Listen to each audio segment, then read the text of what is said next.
Quinto. Sexualidad satánica. Ha habido mucha controversia en cuanto a los puntos de vista satánicos sobre el amor libre. A menudo se supone que la actividad sexual es el factor más importante de la religión satánica, y que la disponibilidad de participar en orgías sexuales es un prerequisito para convertirse en satanista. Nada más lejos de la verdad. En efecto, aquellos oportunistas cuyo interés en el satanismo no es otro que el de los aspectos sexuales, se les recomienda vivamente que no acudan a él. El satanismo defiende la libertad sexual, pero tan solo en el verdadero sentido de la palabra. En el concepto satánico, el amor libre significa exactamente eso. Libertad de ser fiel a una persona o de satisfacer tus deseos sexuales con tantas personas como creas necesario para satisfacer tus necesidades particulares. El satanismo no alienta actividades orgiásticas o relaciones extramaritales en personas a quienes no les nace de manera natural. Para muchas personas, el ser infieles a quien han escogido como pareja sería algo no natural y perjudicial. Para otras, sería frustrante el sentirse atada sexualmente a solo una persona. Cada persona debe decidir por sí misma qué tipo de actividad sexual se ajusta mejor a sus intereses.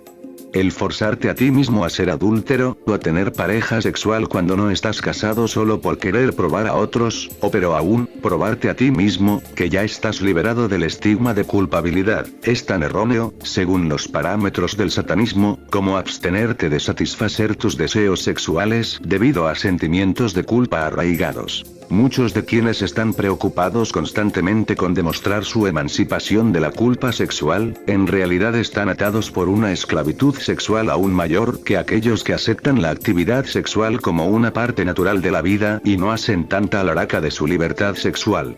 Por ejemplo, es un hecho establecido que la ninfómana, la mujer de los sueños de todo hombre, y protagonista de toda novela erótica, no es libre sexualmente, sino que en realidad es frígida, y va de hombre en hombre porque está tan inhibida que no es capaz de tener una descarga sexual satisfactoria. Otra idea errónea es que la capacidad de tener actividad sexual en grupo es un indicio de libertad sexual. Todos los grupos de sexo libre tienen una cosa en común. No admiten actividad sexual fetichista o desviada. De hecho, los ejemplos más reforzados de actividad sexual no fetichista catalogados sutilmente como sexo libre tienen un formato en común. Cada uno de los participantes en la orgía se desviste, siguiendo el ejemplo de alguien, y fornican mecánicamente, siguiendo el ejemplo del líder. Ninguno de los participantes considera que su forma de sexo emancipado pueda ser vista como algo regimentado e infantil por quienes no son miembros, incapaces de igualar la uniformidad con la libertad. El satanista se da cuenta que si ha de ser un conocedor del sexo y estar libre de la culpa sexual, no puede sentirse atacado por los supuestos revolucionarios sexuales más de lo que puede sentirse atacado por la mojigatería de su sociedad culpabilizada. Los grupos de libertad sexual no entienden lo que la libertad sexual representa en realidad. A menos que la libertad sexual pueda expresarse a nivel individual, lo cual incluye fetiches personales, no hay objeto en unirse a una organización de libertad sexual. El satanismo aprueba cualquier tipo de actividad sexual que tienda a satisfacer adecuadamente nuestros deseos individuales, ya seamos heterosexuales, homosexuales, bisexuales e incluso asexuales, si es por eso por lo que optamos. El satanismo aprueba también cualquier fetichismo o desviación que acreciente la calidad de nuestra vida sexual, siempre que en ello no se vea inaplicado a alguien que no lo desee. El predominio de conductas desviadas o fetichistas en nuestra sociedad haría estremecer la imaginación de quienes son sexualmente ingenuos. Hay más variantes sexuales de las que pueden percibir los que no están versados en materia sexual. Ahí está el travestismo, el sadismo, el masoquismo o el exhibicionismo, por no citar sino unas de las pocas desviaciones más predominantes. Todo el mundo tiene alguna forma de fetiche, pero debido a que no se dan cuenta de la actividad fetichista que reina en nuestra sociedad, creen que si se someten a sus anhelos antinaturales, son unos depravados. Incluso el asexual tiene una desviación: su asexualidad.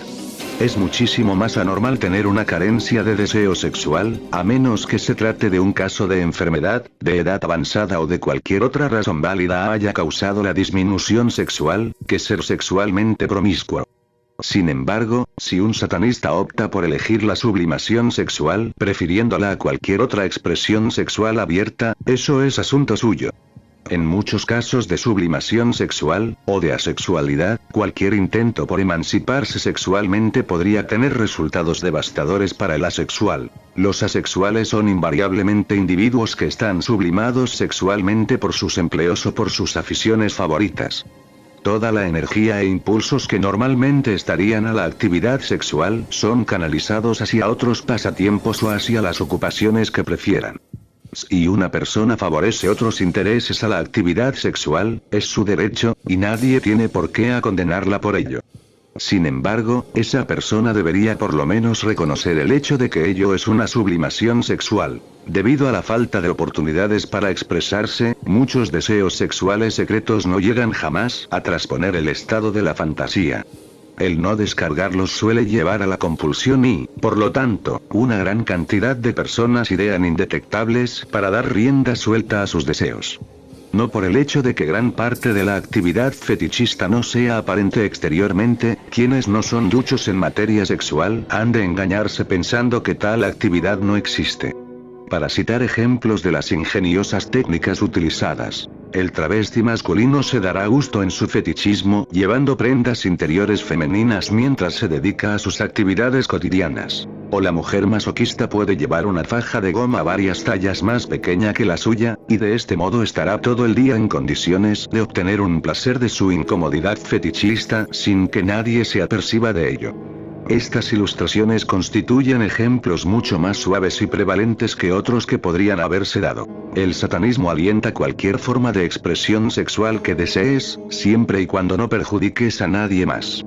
Para evitar confusiones, debemos aclarar la afirmación anterior. Al decir que no se debe perjudicar a nadie, no incluimos el daño no intencionado que pueda recaer sobre aquellas personas que, a causa de sus ansiedades concernientes a la moral sexual, puedan no estar de acuerdo con tus puntos de vista sobre el sexo. Naturalmente, deberías evitar el ofender a quienes signifiquen mucho para ti, y por ello me refiero a tus amigos y parientes más mojigatos. Sin embargo, si te esfuerzas sinceramente a evitar ofenderlos, y a pesar de tus esfuerzos ellos se dan cuenta accidentalmente, no es responsabilidad tuya, y por lo tanto no deberías sentir culpa alguna debido tanto a tus convicciones sexuales, como al hecho de que ellos se hayan ofendido debido a esas convicciones. Si con tus actitudes sexuales temes constantemente ofender a los mojigatos, entonces no tiene sentido el intentar liberarte de la culpa sexual. Sin embargo, de nada sirve que hagas ostentación de tu permisividad. La otra excepción a la regla hace referencia a la relación con los masoquistas. Un masoquista extrae placer de ser maltratado. En consecuencia, si se le niega al masoquista su placer a través del dolor, eso le hace sufrir tanto como el verdadero dolor físico hace sufrir al que no es masoquista. La historia del sádico auténticamente cruel ilustra bien la cuestión. El masoquista le dice al sádico: "Golpéame". A lo cual el sádico despiadado responde: "No". Si una persona quiere ser maltratada y disfruta sufriendo, no hay razón alguna para no darle gusto en lo que acostumbra. La definición popular de la palabra sádico, la masturbación, considerada por muchas personas como un tabú sexual, crea un problema de culpabilidad que no resulta fácil de afrontar. En este asunto es preciso hacer mucho hincapié, puesto que constituye el elemento extremadamente importante de muchos actos mágicos destinados a tener éxito. Desde que la Biblia judeocristiana describió el pecado de Onán, Gen 38, 7, 10, el hombre no ha cesado de considerar la gravedad y las consecuencias del vicio solitario. Aunque los modernos sexólogos han explicado que el pecado de Onán es simplemente un coitus interruptus, siglos enteros de falsa interpretación teológica han causado un daño casi irreparable. Prescindiendo de los verdaderos crímenes sexuales, la masturbación es uno de los actos sexuales que peor está visto. Durante el último siglo fueron escritos innumerables textos para describir las horrorosas consecuencias de la masturbación.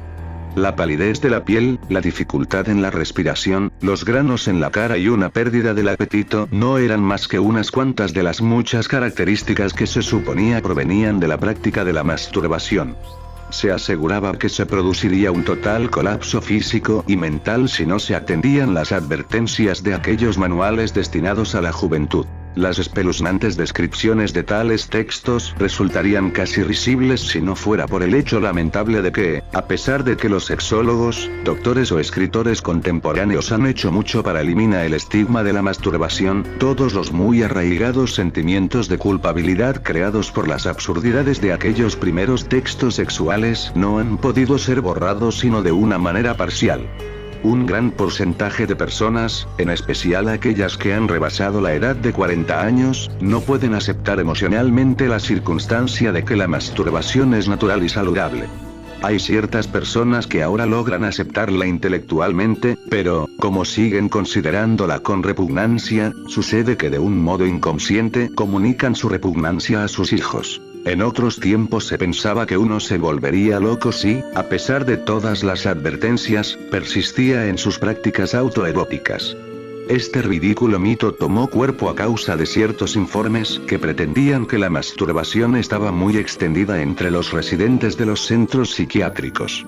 Se suponía que, puesto que casi todos los dementes se masturbaban, era su masturbación la que les había vuelto locos. Nadie se detenía a pensar que la verdadera razón de que los dementes se entregaran a la práctica de la masturbación había que ir a buscarla en la carencia de compañeros del sexo opuesto y en esa necesidad de liberar la inhibición que es la característica de una locura extrema. Muchas personas prefieren que su pareja busque en otra parte la actividad sexual antes que dedicarse con ella a actos autoeróticos.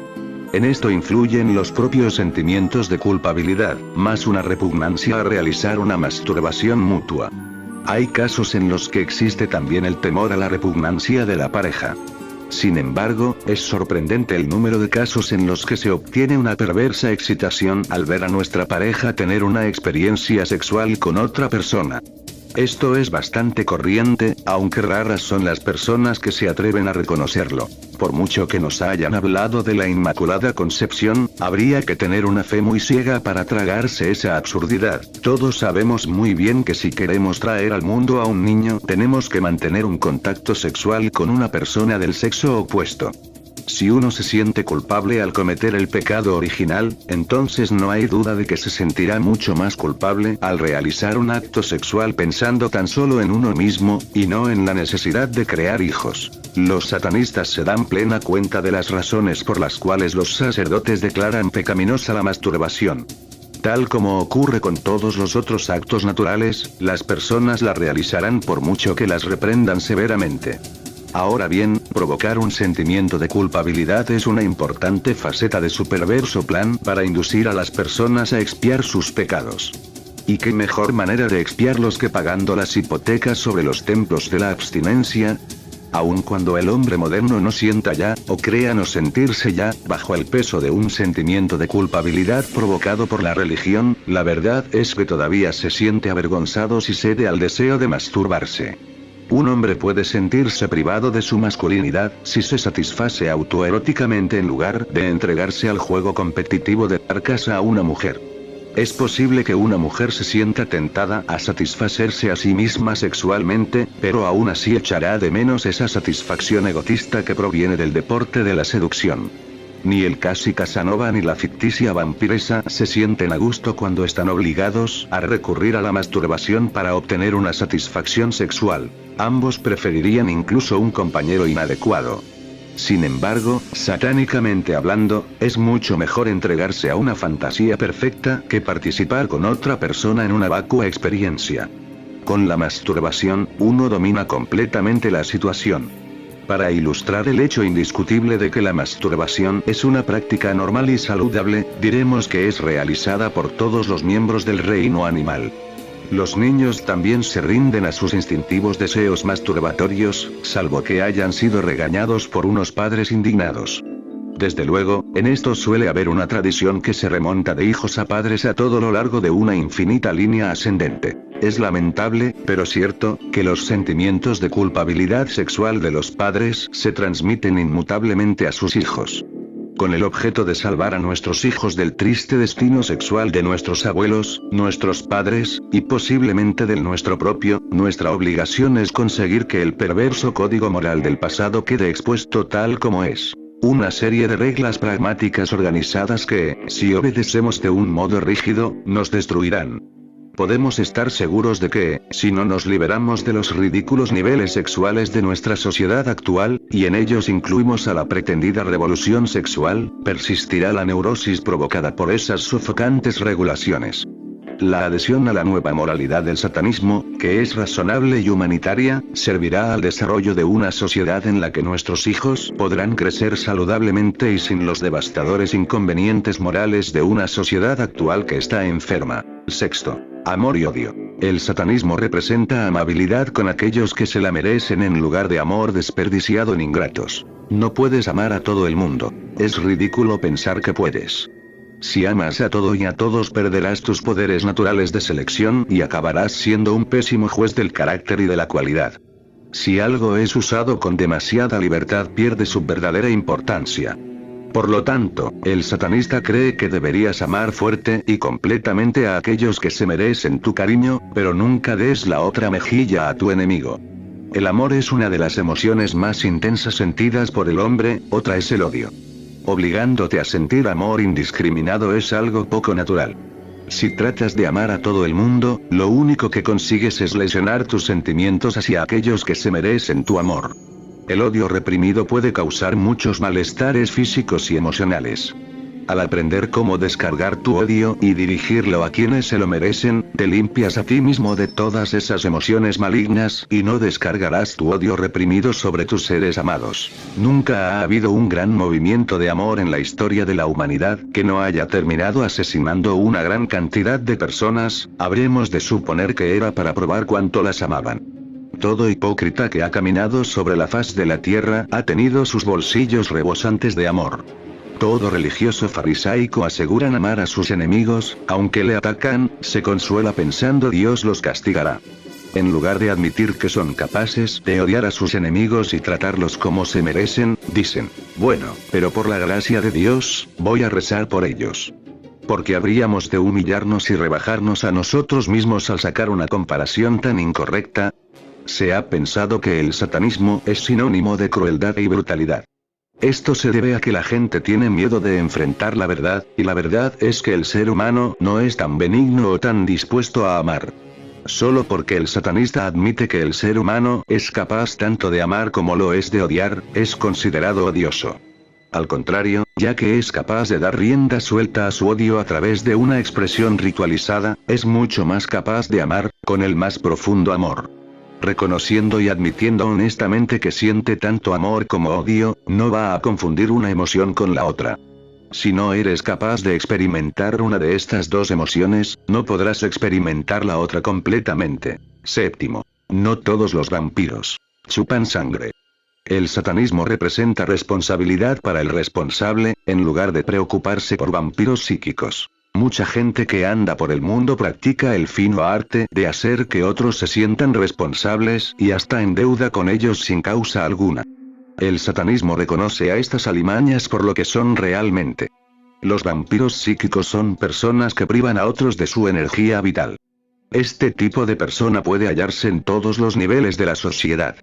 No sirven para nada útil en nuestras vidas, y no son ni objetos de amor ni amigos verdaderos. Sin embargo, nos sentimos responsables por el vampiro psíquico sin saber por qué. Si crees que puedes ser la víctima de tal persona, hay unas cuantas reglas muy sencillas que te ayudarán a tomar una decisión. Hay una persona que llames o visites frecuentemente, aunque realmente no quieras hacerlo, porque sabes que te sentirás culpable si no lo haces. O bien, te encuentras haciendo favores constantemente para alguien que no te lo pide de frente, sino que te lo insinúa. La mayoría de las veces el vampiro psíquico utilizará psicología inversa diciendo, no podría pedirte que hicieras esto, y tú, en respuesta, insistirás en hacerlo. El vampiro psíquico nunca pide algo de ti. Eso sería demasiado osado y presuntuoso. Simplemente dejan que sus deseos sean conocidos de maneras sutiles que evitarán que se les considere una plaga. Ellos nunca pensarían en imponerte algo y siempre estarán felices y dispuestos a aceptar voluntariamente lo que les des, sin la menor queja, aparentemente. Sus pecados no son de hecho, sino de omisión. No es lo que dicen, sino lo que no dicen, lo que hace que te sientas responsable por ellos. Son muy cuidadosos como para hacerte una exigencia, porque saben que te ofendería, y tendrías una razón tangible y legítima para negárselas. Un gran porcentaje de estas personas tienen atributos especiales que hacen que el depender de ti sea más factible y mucho más efectivo. Muchos vampiros psíquicos son inválidos, o fingen serlo, o están mental o emocionalmente trastornados. Otros pueden fingir ignorancia o incompetencia para que tú, por lástima, o la mayoría de las veces, por desesperación, hagas las cosas por ellos. Una manera tradicional de desterrar un demonio o un elemental es reconocerlo por lo que es, y exorcizarlo. El reconocer estos demonios contemporáneos y sus métodos, es el único antídoto para el efecto devastador que poseen sobre ti. La mayoría de las personas aceptan estos individuos pasivamente viciosos en su valor nominal solo porque nunca les han sido señaladas sus maniobras insidiosas. Se limitan a aceptar estas pobres almas por ser menos afortunadas que ellos, y sienten que deben ayudarlos de cualquier manera posible. Es un sentido equívoco de la responsabilidad, o un sentimiento infundado de culpa, el que nutre al altruismo del cual se alimentan tales parásitos. Al vampiro psíquico se le permite existir porque escoge inteligentemente como víctimas a personas conscientes y responsables, personas con gran dedicación a sus obligaciones morales. En algunos casos somos vampirizados por grupos de personas, al igual que por individuos. Toda organización que se dedique a recaudar fondos, sea esta una fundación de caridad, un consejo de comunidad o asociación religiosa o fraternal, etc., seleccionan cuidadosamente a una persona que sea hábil en hacer sentir culpable a otros.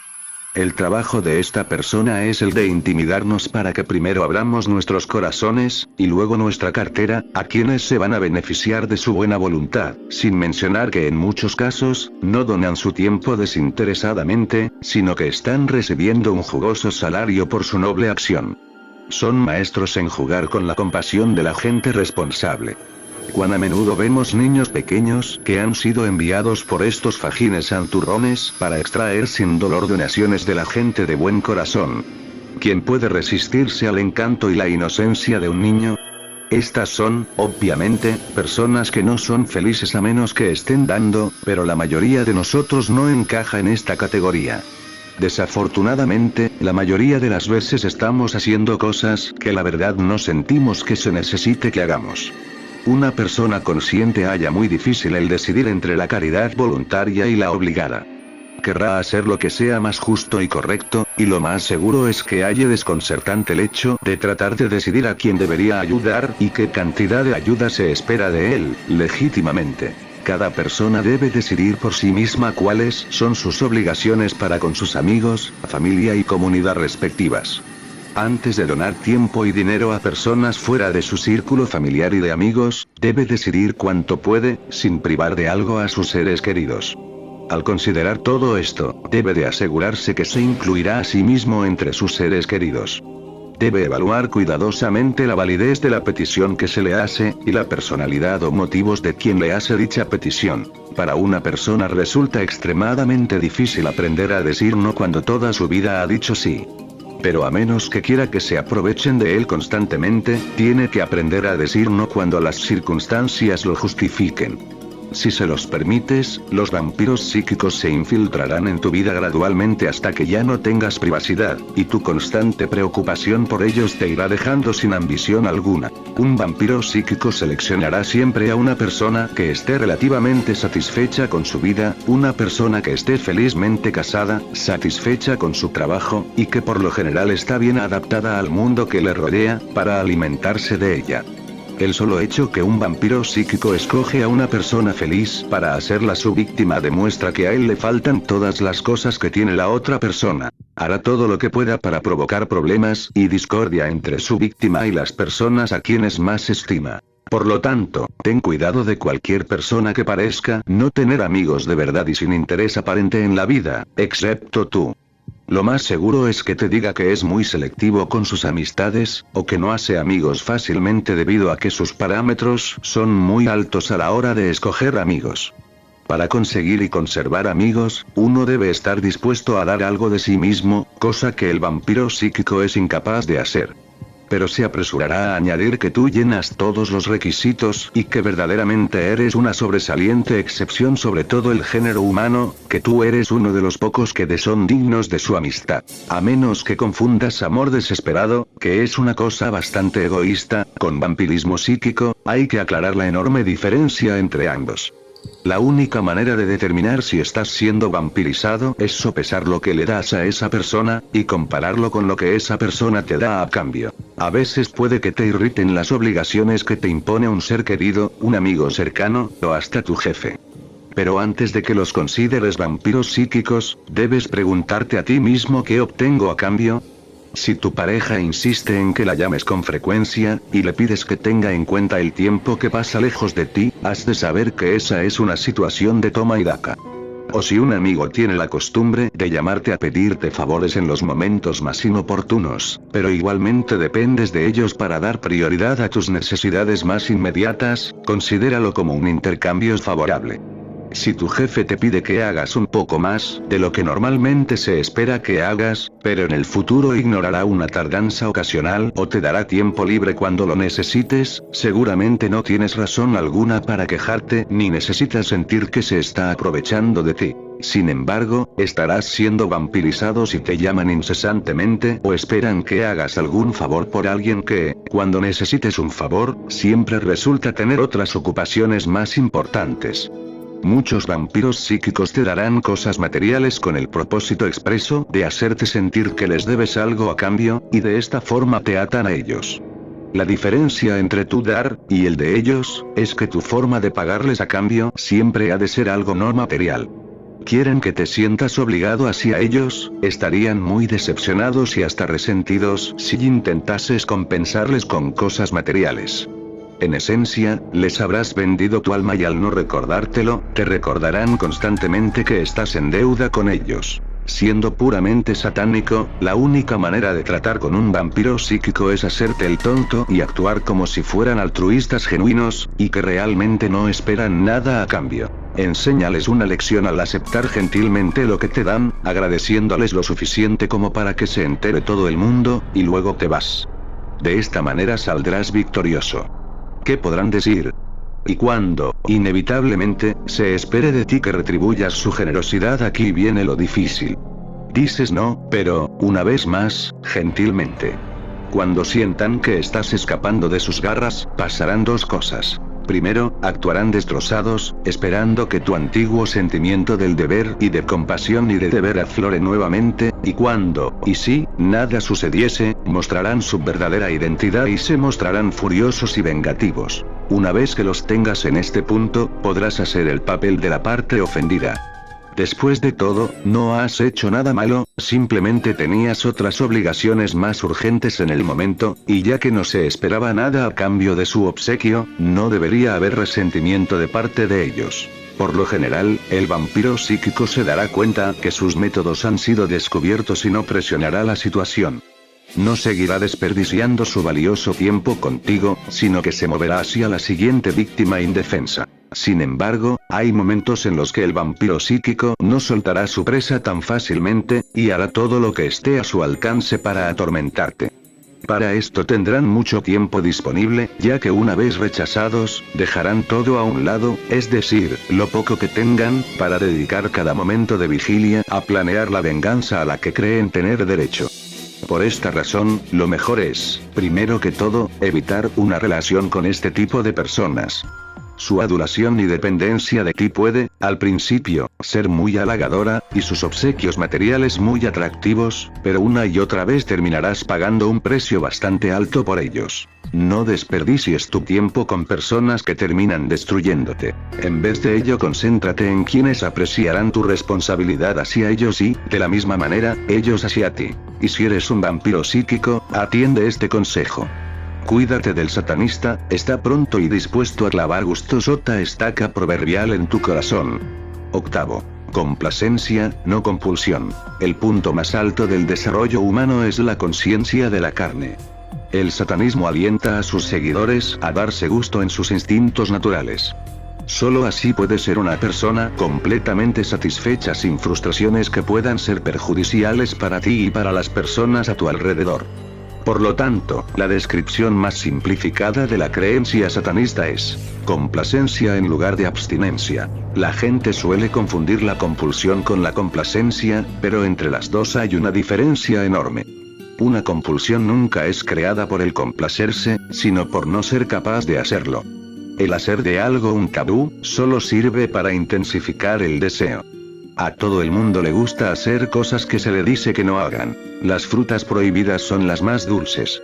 El diccionario enciclopédico Webster's define la complacencia de la siguiente manera: entregarse, no abstenerse u oponerse, dar rienda suelta, gratificarse condescendientemente, ceder. La definición de compulsión es el acto de obligar o dirigir por la fuerza, física o moral, constreñimiento de la voluntad, por obligación. En otras palabras, la indulgencia implica elección, mientras que la compulsión indica una carencia de capacidad de elección.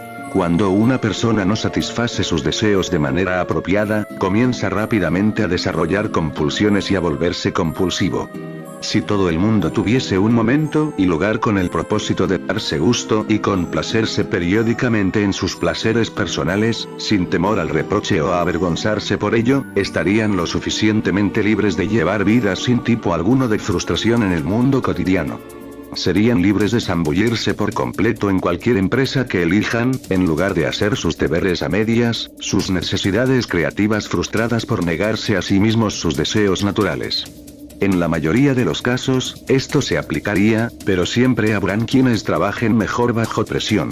Generalmente, quienes necesitan soportar algo de dificultad para producir al máximo casi siempre tienen vocaciones artísticas. Más adelante hablaremos de la satisfacción a través de la autonegación. Esto no implica todos los artistas encajen en esta categoría. Al contrario, muchos artistas son incapaces de producir a menos que hayan sido satisfechas sus necesidades animales básicas. La mayoría de las veces, no es el artista o el individualista, sino los hombres y mujeres comunes de clase media, quienes carecen de medios para expresar sus deseos de manera adecuada. Es irónico que la persona responsable y respetable, la que paga a las cuentas de la sociedad, sea quien menos recibe a cambio. Es él quien debe ser consciente de sus obligaciones morales, y a quien se le condena por complacerse en sus deseos naturales. La religión satánica considera esto una gran injusticia. Aquel que cumple con sus responsabilidades debería ser quien tenga mayor derecho a disfrutar de los placeres de su elección, sin censura de la sociedad a la que sirve. Al fin se ha formado una religión, satanismo, que encomía y recompensa a quienes apoyan la sociedad en la que viven, en lugar de denunciarlos por sus necesidades humanas. De todo conjunto de principios, ya sean estos religiosos, políticos o filosóficos, puede extraerse algo bueno. En medio de la locura del concepto hitleriano, hay un punto que sobresale como ejemplo brillante de esto: fuerza a través de la alegría. Hitler no era ningún tonto cuando ofreció al pueblo alemán felicidad, a nivel personal, para asegurarse su lealtad hacia él, a la vez que incrementaba el nivel de eficiencia de ellos. Se ha establecido claramente que la mayoría de todas las enfermedades son de naturaleza psicosomática, y que las enfermedades psicosomáticas son resultado directo de la frustración. Se ha dicho que lo bueno muere joven, o lo bueno dura muy poco. Lo bueno, según los parámetros del cristianismo, si muere joven. Es la frustración de nuestros instintos naturales la que lleva a la deterioración prematura de nuestros cuerpos y mentes. Se ha vuelto muy de moda el concentrarse en el mejoramiento de la mente y el espíritu, y el darle placer a nuestro propio cuerpo, la envoltura sin la cual no podrían existir nuestra mente y nuestro espíritu. Es algo tosco, grosero y vulgar. Últimamente, la mayoría de las personas que se creen a sí mismas emancipadas han dejado la normalidad solo para trascender a la idiotez. Al pasar todo su tiempo inclinando sus espaldas hasta tocarse los ombligos, subsistiendo a base de dietas exóticas de arroz y té, sienten que llegarán a un gran estado de desarrollo espiritual. Basofia. Dice el satanista. Él preferiría comer una comida apetitosa, ejercitar su imaginación, y trascender mediante la satisfacción física y emocional. Le parece que después de haber sido acosado durante tantos siglos con exigencias religiosas irrazonables, debería darle la bienvenida a la oportunidad de ser humano por una vez. Si alguien cree que negando sus instintos naturales puede evitar la mediocridad, debería examinar las creencias místicas orientales, que durante los últimos años han gozado del favor intelectual de Occidente. El cristianismo ya es un trapo viejo, y los que desean escapar de sus grilletes se han vuelto hacia las así llamadas religiones iluminadas, como el budismo.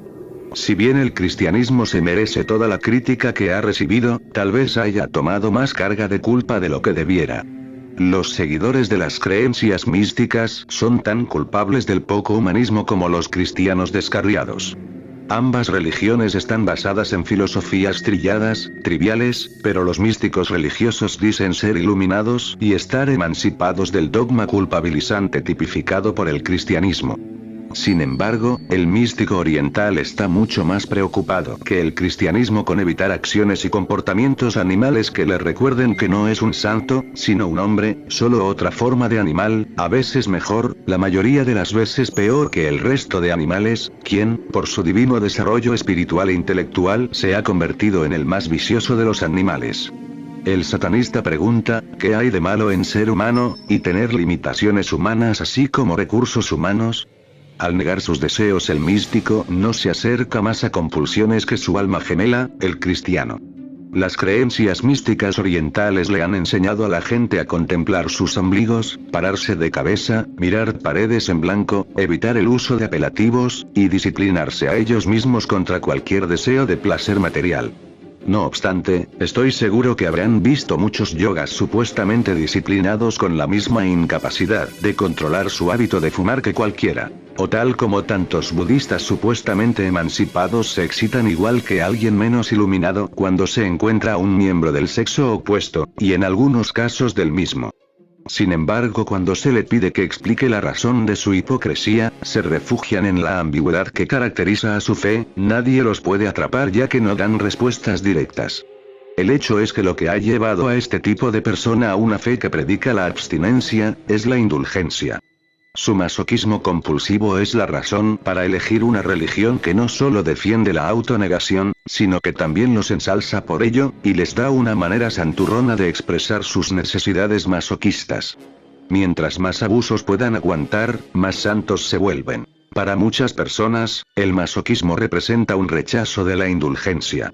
El satanismo señala muchos significados ocultos tras ello, y considera que el masoquismo puede ser indulgencia si cualquier método empleado para apartar a esa persona de sus rasgos masoquistas da como resultado el resentimiento por parte de la persona, y o termina en fracaso.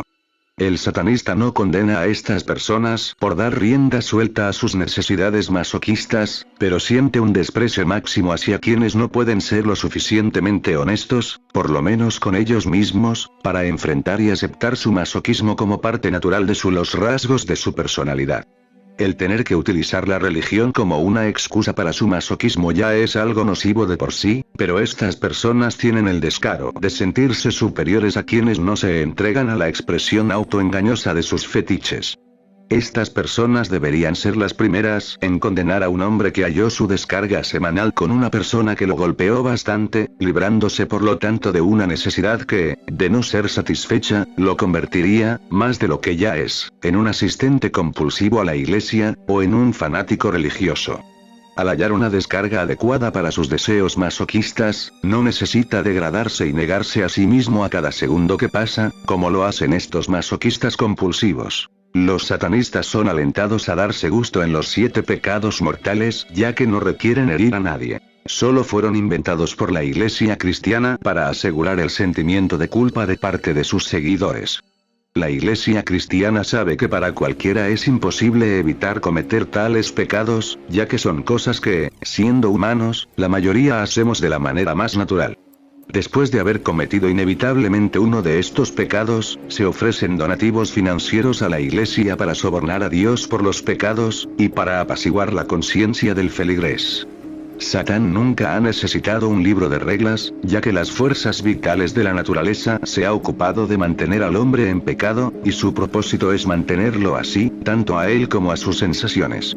No obstante, se han hecho varios intentos desmoralizadores tanto en su cuerpo como en su ser para salvar su alma, lo cual solo sirve para ilustrar que tan mal concebidos y mal utilizados se hallan los conceptos indulgencia vs. compulsión.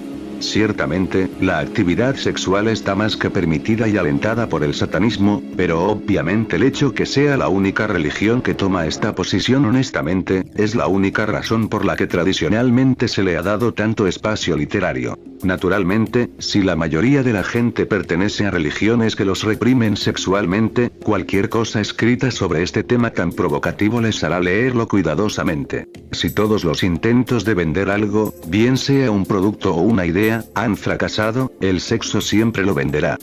La razón para esto es que aunque ahora la gente acepta el sexo conscientemente como una función normal y necesaria, su inconsciente sigue atado al tabú que la religión ha impuesto sobre este tema.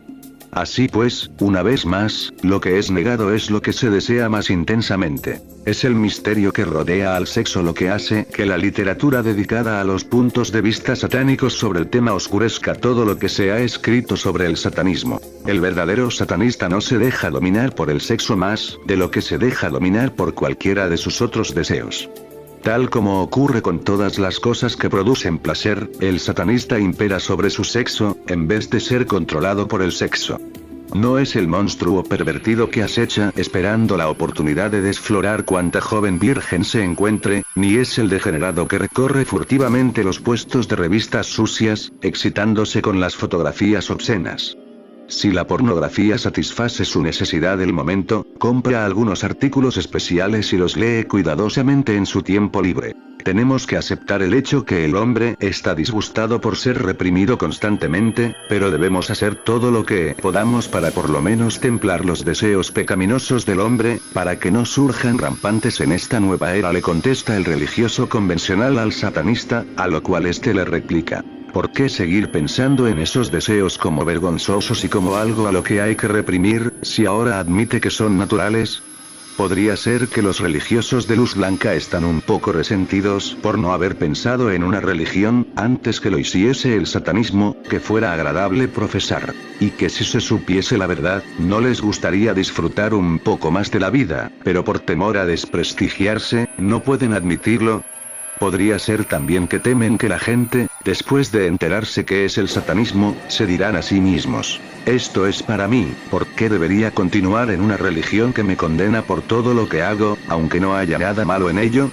El satanista piensa que esto es más que probable. Ciertamente hay mucha evidencia de que las religiones del pasado están, día a día, revocando cada vez más sus ridículas restricciones.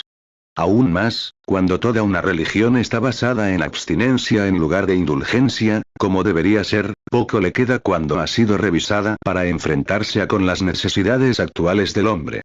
Así que ¿por qué perder el tiempo en comprar avena para un caballo muerto? El lema del satanismo es indulgencia en lugar de abstinencia. Pero, no es compulsión.